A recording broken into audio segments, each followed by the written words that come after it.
साफ्रोमबो नायगिरि नोंथांमोनखौ बासायगिरि फोरबो जिसु ख्रिस्टनि मुङै खुलुमहरदों आरो लोगोसेयैनो आंनि नैबे लाभ स्ट'री चेनेलाव बयखौबो बरायनानै लादों। अनजाग्रा प्रियफोर, साफ्रोमनिबो जिउआव फेलें जानाय एबा जेननाया फैयो। जेननायखौ जोङो सरासनस्रायै हमथाग्रा होननानै साननानै लायो। नाथाय सैथोआ बेसो जे जेननायनि गेजेरजों जोङो गियानि जानो, सोलोंनो आरो साबसिन जानो खाबुखौसो जोङो मोनो। बेनिखायनो दिनै आङो बे भिडिअ'आव बेबायदि मोनसे सल' लानानै फैदों, जि सल'आ जोंखौ फेलें जानायावबो बोलोगोरा खालामगोन। सासे ख्रिस्टियान सेंग्रानि सल' लानानै फैदों। दा बेयावहाय साफ्रोम नायगिरि नोंथांमोनखौ खावलायबाय बे सल'खौ नायगोन। मानोना जोंनि जिउआव फेलें जानाय, जोंनियाव जेननाय बेफोरबायदि जिउआव गोबां फैयो आरो जेब्ला जोङो फेलें जायो माबा मोनसे खामानिखौ मावनो नागिरनायाव, जेब्ला जोङो जेनो अब्लाना गोबां निरासा फैयो, निरासा जायो, जों हताश जायो। नाथाय अनजाग्रा प्रियफोर, दिनैनि बे सल'आ नोंथांखौ गोबां बोलो होगोन। दिनैनि बे सल'आ नोंथांनो मोनसे गोदान बोलोखौ लानानै फैगोन आरो नोंथाङा जेब्ला माबा मोनसे खामानि मावनो नागिरो, बै खामानि मावनो नागिरनायाव जुदि जेनोब्ला बै जेननायखौ नोङो जेननाय होननानै साननाय नङा, नाथाय नोंथाङा मोनसे गोदान बोलो लानानै खामानिखौ मावफिननो थाखाय बोलो मोनगोन। दा बेयावहाय सल'खौ जोबजासिम नायगोन। आरो अनजाग्रा प्रियफोर, नोंथाङा जुदि आंनि चेनेलाव गोदानहै फैदोंब्ला, गोदान नायदोंब्ला, नोंथाङा चेनेलखौ साबस्क्राइब खालामाखैबा साबस्क्राइब खालामना लागोन आरो लोगोसेयैनो साफ्रोम नायगिरि नोंथांमोनखौ खावलायबाय मोनसे लाइक होनानै होगोन। नोंथांनि लाइक होनाया आंखौ गोदान गोदान भिडिअ लाबोनो थाखाय गोबां थुलुंगा होयो आरो लोगोसे बे सल'खौ गुबुनफ्राबो मोनथिनांगौ होननानै सानोब्ला नोंथाङा शेयार खालामनानै होदो। बे सल'आनो जाहैबाय सासे ख्रिस्टियान सेंग्रानि, जायनि मुङानो जाहैबाय अखोरां आरो जायआ मोनसे फिसा गामियाव थायोमोन। अखोराङा उन्दैनिफ्रायनो मावख्रुबग्रा आरो गियानिमोन। बिहा मोनसे गिदिर सिमां दङमोन, नाथाय बिहा थोजासे सम्पति गैयामोन। अब्लाबो अखोराङा इसोरनियाव फोथायनायखौ दोननानै गावनि जिउआव मोनसे गिदिर सिमांखौ लानानै आवगायलांनायसै। बिहा फोथायनाय दङमोन दि इसोरा गावजों लोगोसे दं होननानै आरो बियो आंखौ मोनसे मोजां लामासिम दैदेनलांगोन होननानै फोथायनाय दङमोन। दानाबा फैदो जोङो नायदोनि अखोरांनि सेथि फेलें एबा फैमाल एबा जेननाय। अखोरांनि मोनसे सिमाङा बेमोन जे बियो गामिनिफ्राय ओंखारनानै सहर फारसे थांनानै सहराव फरायनायनि सिमां आरो गावनि फरायनायनि बोलोजों न'खर दैदेननो आरो गामिखौ मुंदांखा खालामनो। आरो अखोराङा माखासे दानफोर गोबां गोसो होनानै फरायबाय आरो गावनि बिमा बिफानियाव पारमिसन लाबाय जे आङो सहराव फरायहैनोसै होननानै। आरो थिग बेबायदिनो बियो मोनसे गिदिर कलेजाव सिट मोननो थाखाय आनजाद होनायसै। नाथाय सिटनि आनजादाव बियो जाबायदि मार्कखौ मोननांगौमोन मोननो हायाखिसै, बियो फेलें जाबाय। अखोराङा सिट मोनैलाय सहराव थांनानै, नोगोराव थांनानै फरायहैनायनि जिथु सिमां, बै सिमांखौ बायनाय नुबाय। बियो गोबां दुखु जाबाय आरो गावनियाव थानाय जि कनफिडेन्स दङमोन, बे कनफिडेन्सआबो गोमानो हमबाय। नाथाय बिनि बिफाया बिखौ बाइबेलनिफ्राय मोनसे बोसोनखौ गोसोखांहोबाय आरो बे बोसोनानो जादोंमोन, फोरबोआ आंनि लावखार, आंहा थोआ जाथारनाय नङा। बिनि बिफाया बुंनायसै, बिसाज्ला, इसोरनियाव फोथायनायखौ दोन होननानै। जानो हागौ नोंनि थाखाय बेनिख्रुइबो साबसिन खामानि दङ, यजना दङ।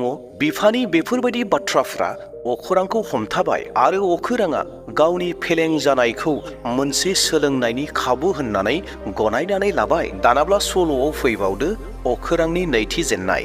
माखासे बोसोरनि उनाव अखोराङा आरोबाव आनजादखौ लिरफिनबाय आरो बै समाव बियो उथ्रिनो हाबाय आरो बियो कलेजाव मुं थिसनबाय आरो बियो फरायनायखौ फोजोबबाय। दानाबा बियो मोनसे साख्रिखौ नागिरबाय, जेन बे साख्रिनि गेजेरजों गावनि न'खरखौ सामलायनो हायो, गावनि न'खरखौ दैदेननो हायो। बिनि थाखाय बियो मोनसे साख्रिखौ नागिरबाय। गोबां जायगायाव अखोराङा इन्टारभिउ होनायनि उनाव मोनसे फिसा कम्पानियाव बियो खाबुखौ मोननायसै एबा साख्रिखौ मोननायसै आरो बियो गोसो होनानै खामानिखौ मावबाय। नाथाय जि कम्पानियाव बियो खामानिखौ मावदोंमोन, बे कम्पानियाव अखोराङा जेरै सानदोंमोन बिनि साननाय बायदि बिनि खामानिफोरा नङामोन। सानसेखालि अख्रांखौ बिनि गिदिर गोरोन्थिनि थाखाय साख्रिनिफ्राय दिहुननायसै आरो बे जाथाया बिनि थाखाय बांग्रिं मावनायजों समान जाबाय। बियो सानबाय, आं एसेबां जे खस्थ' खालामबाय अब्लाबो आङो फेलें जाबाय। नाथाय बिनि बे जेननायानो अखोरांखौ आरोबाव इसोरनि खाथियाव लानानै फैबावबाय। आरो अखोराङा बै समाव बाइबेल फरायनो हमबाय। जाकबनि 7:12 सिरिखौ अखोराङा फरायबाय। आनजाद लाजानायाव जाया सैथाबनानै फोथायनायाव गसंथायो बे मानसिया बोर होजाग्रा, मानोना बियो जेब्ला बे आनजादखौ बारग'गोन अब्ला इसोरा गावखौ अनग्राफोरनो होनो होननानै जबान होखानाय गोथांनि खोरथिखौ मोनगोन। बे इसोरनि बोसोना बेनो मोनसे गोदान बोलो होबाय। बियो मोनसे थांखि खालामबाय जे आं माब्लाबाबो जेननानै थानाय नङा होननानै, आरो लोगोसेनो आङो इसोरनियाव फोथायनायखौ लाखिबाय थागोन होननानै अख्राङा साननायसै। आरो बियो गावनियाव थानाय जिथु स्किल्सफोर दङमोन, रोंगौथिफोर दङमोन, बे रोंगौथिफोरखौ फोसाबबावबाय आरो फोसाबनायाव ध्यान होबाय आरो बियो आवगायलांबावनो थाखाय खामानि मावबावबाय। दे दानाब्ला जों नायबावदोनि अख्रांनि थामथि फेलें एबा जेननाय। अखोराङा माखासे बोसोरनि उनाव आरोबाव सानबावबाय जे गावनि रोंगौथि, गावनियाव जि बोलो दङ बै बोलो आरो रोंगौथिखौ लानानै मोनसे फिसा फालांगिखौ जागायजेननोसै होननानै, आरो बियो बेबायदिनो मोनसे फिसा फालांगिखौ स्टार्ट खालामबाय। बियो गावनि माखासे लोगोफोरनिफ्राय माखासे रांखौ बुथुमनानै मोनसे फिसा दखान होबाय। जागायजेननायाव गासैबो थिगानो दङमोन, नाथाय लासै लासैयै जि मुलाम्फाफोर दङमोन बै मुलाम्फाफोरा खमिबोनो हमबाय एबा लकसन फारसे, खहा फारसे नामिबोबाय। आरोबाव माखासे दाननि उनाव बियो थाखा फैसायाव लोरबांथि जाबोबाय। लोगोफोर आरो खुरमा बाहागोफोराबो बिखौ लाजि फोनांहोनो हमबाय, ठाट्टा खालामबाय। आरोबाव खनसे बियो गोसोआव दुखु जाफिनबावबाय। बै दुखु जानाय समाव बियो इसोरनि बोसोन फिलिपियारि 4:13 सिरिखौ आरो फरायनो हमबाय। ख्रिस्ट' होनाय बोलोजों आं बेफोर गासैखौबो सैनो हायो। आरो अखोराङा साननायसै, इसोरा आंजों लोगोसे दङब्ला जिखुनु जाया जेननायानो आंखौ फेजेननानै दोननो हानाय नङा होननानै अखोराङा गोसोआव सानबाय। बियो इसोरनियाव आर'ज खालामबाय आरो गोबां धर्ज'जों जिथु फालांगि मावदोंमोन बे फालांगि मावनायाव बियो माखासे सोलायनायखौ लानानै फैबाय। जिखौ सोलायनांगौ, जि खामानिखौ जेरै मावनांगौ बेबायदि मावनो हमबाय।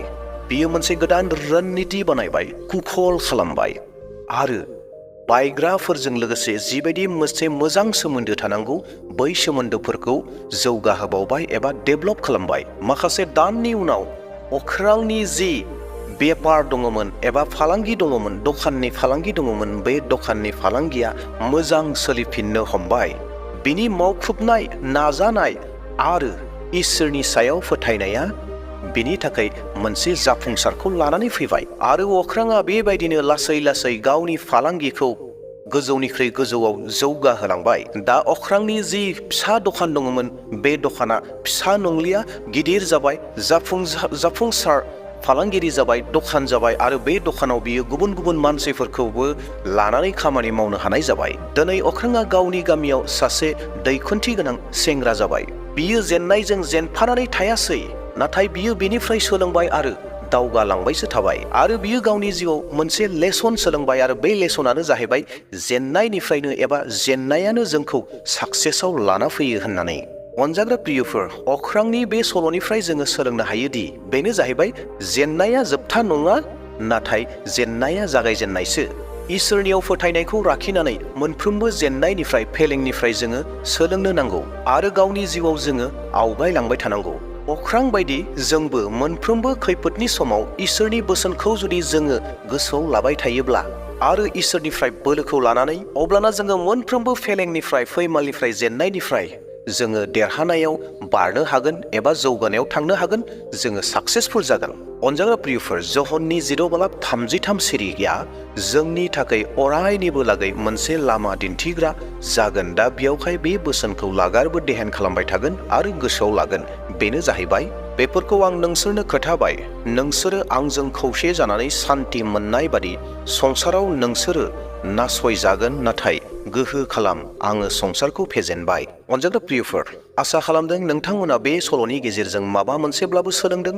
मानोना जोंनि जिउआव फेलें जानाया गोबां समाव फैयो, नाथाय जों बे फेलें जानायनि गेजेरजोंनो जोङो सोलोंनानै जौगालांनो नांगोन, दावगालांनो नांगोन।